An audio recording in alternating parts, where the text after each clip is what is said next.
आजीकडून शिकलेली ही खास रेसिपी म्हणजे चिंचेची कढी. लहानपणी जेव्हा आजी चिंचेची कढी बनवायची ना, तेव्हा घरभर असं सुगंध यायचं की अजूनही आठवलं की तोंडाला पाणी सुटतं.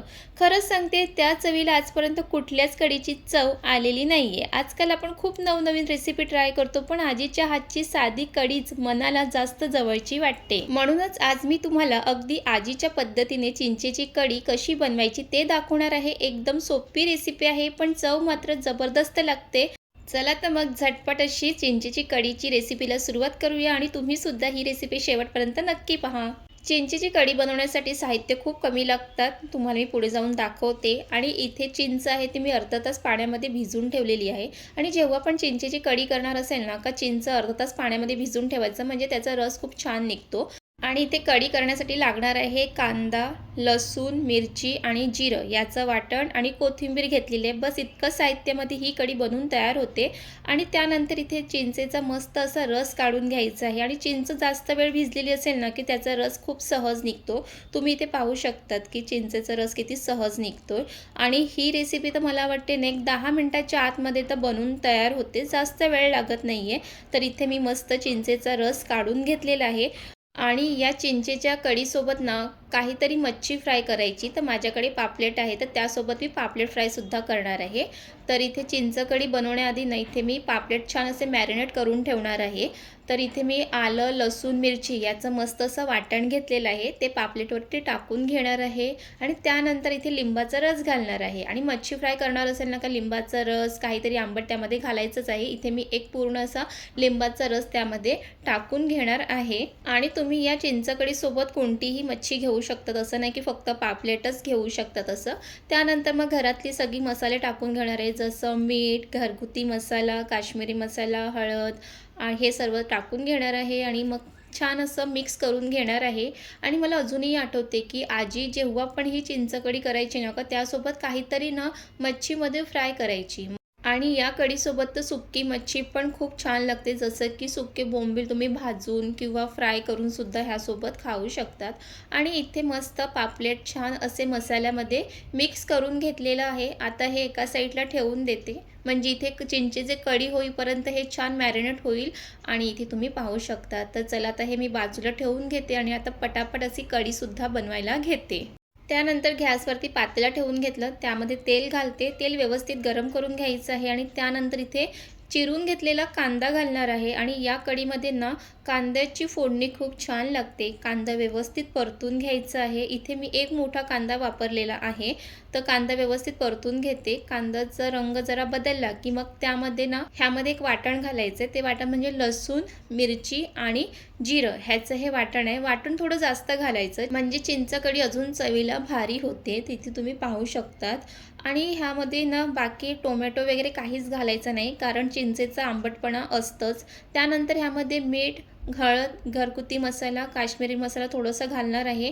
आणि वाटणामध्ये सुद्धा मिरची घातलेली आहे, तर त्याप्रमाणेच तिखट घालायचं आहे. आणि त्यानंतर इथे जे आपण चिंचेचा रस काढून घेतलेले आहे ते त्यामध्ये घालणार आहे. त्यानंतर चिंचेचा रस घातल्यानंतर छान असे मिक्स करून घ्यायचं आहे. आणि तुम्ही ह्यामध्ये थोडंसं तांदळाचं पीठसुद्धा घालू शकतात. तांदळाचं पीठ घातलं की थोडंसं कढी कशी जाड जशी होते. आणि त्यानंतर इथे छान अशी उकळ काढून घ्यायची. आणि तुम्ही आपल्या चॅनलवर नवीन असाल तर अशा घरगुती रेसिपीसाठी चॅनलला नक्की फॉलो करा. आणि रेसिपी आवडत असतील तर लाईक करा, कमेंट करा आणि शेअर करायला विसरू नका. आणि तुम्हाला या चॅनलवरती रेसिपीसोबत ब्लॉगसुद्धा पाहायला मिळतील. आणि इथे छान अशी कढीला उकळ आलेली आहे. त्यानंतर इथे कढी बनून तयार झालेली आहे. आणि खरंच सांगते, या कढीचा जो काही सुगंध आहे तो पूर्ण घरामध्ये पसरलेला आहे. आणि या कढीची चव वाढवावी म्हणून ह्यामध्ये भरपूर अशी हिरवी कोथिंबीर घालायची. आणि हिरवी कोथिंबीर या कढीमध्ये घातली की अजून या कढीचा जो काही चव आहे ती जास्त होते. तर इथे मस्त भरपूर अशी हिरवी कोथिंबीर घालून घेतली. आणि त्यानंतर मग छान असं मिक्स करून घ्यायचं आहे. आणि इथे मस्त अशी चिंचेची आंबट चविष्ट अशी कढी बनून तयार झालेली आहे.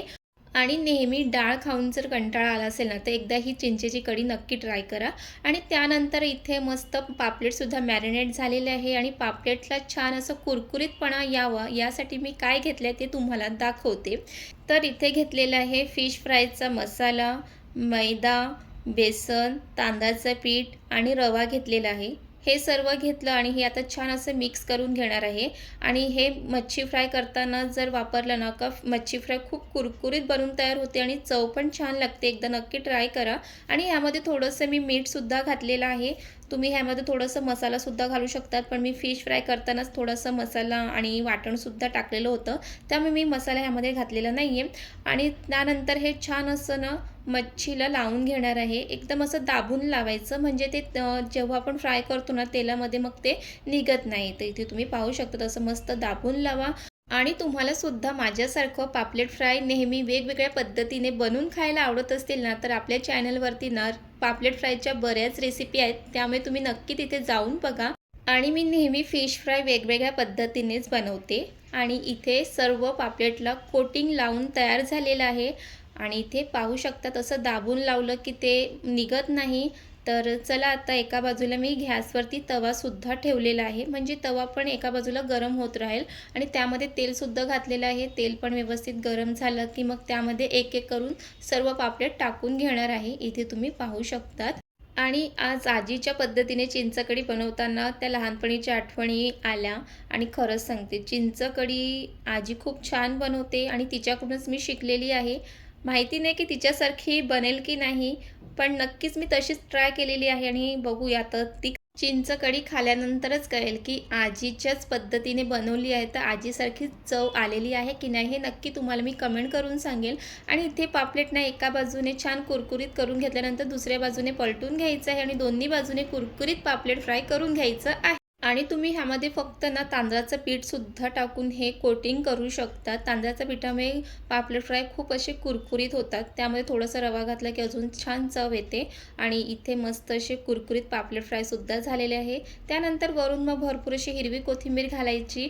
आणि हे सगळं ना एक अर्धा तासाच्या आतमध्ये हे सगळं बनून तयार झालेलं आहे. आणि इथे मस्त कुरकुरीत पापलेट खाण्यासाठी तयार आहे. आणि खरंच सांगते, हे कॉम्बिनेशन खूप छान आहे. चिंचेची कढी आणि त्यासोबत काहीतरी फ्राय करायचं, मग ती सुक्की मच्छीसुद्धा तुम्ही फ्राय करू शकतात. आणि तुम्हीसुद्धा अशाच पद्धतीने चिंचेची कढी बनवतात का, हे नक्की मला कमेंट करून सांगा. आणि अजून तुम्ही काहीतरी त्यामध्ये टाकत असेल तर तेही सांगा. आणि जेव्हा घरी काहीच बनवायला सुचत नसेल ना का, तेव्हा अशी झटपट अशी चिंचेची कढी बनवा. आणि जेव्हा कधी ते ताप येत असेल आणि जेवण वगैरे जात नसेल ना का, तेव्हा ही कढीमुळे ना 2 घास जास्त जातं. आणि तुम्हाला ही रेसिपी आवडली असेल तर लाईक करा, कमेंट करा आणि शेअर करा. आणि तुम्हीसुद्धा तुमच्या आजीकडून काही खास रेसिपी शिकलेले असतील तर ते नक्की मला कमेंट करून सांगा. तर चला, इथे मस्त गरमागरम कढी, पापलेट फ्राय आणि भात याचा मी आस्वाद घेते. पुन्हा भेटूया. Bye bye.